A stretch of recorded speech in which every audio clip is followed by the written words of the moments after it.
Now, English Heritage has recommended that a former workhouse in central London shouldn't be demolished. The building is thought to have inspired Charles Dickens when he wrote Oliver Twist, but it's now under threat from a plan to knock it down. Here's Mike Ramsden. In the late 18th century, workhouses were the last refuge of the poor and desperate. But even then, this one was one of the most squalid, cramped, stinking and diseased.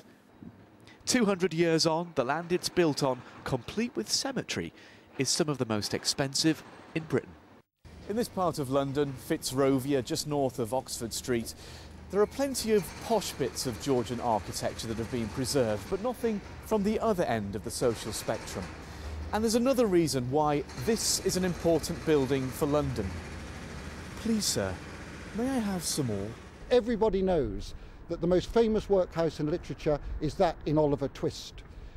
Everybody's wondered, where did Dickens get his inspiration for? We believe, and most Dickensian scholars now accept, that it was probably this building. Why? Because Charles Dickens lived in a house only 9 doors away. It still stands today at the end of the terrace there. And he lived there as a teenager when he was just starting to write. And this is now pretty clearly the inspiration for Charles Dickens' Oliver Twist.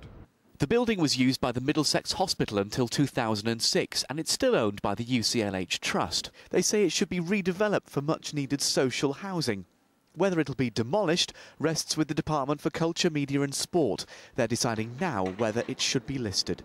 Mike Ramsden, BBC London News.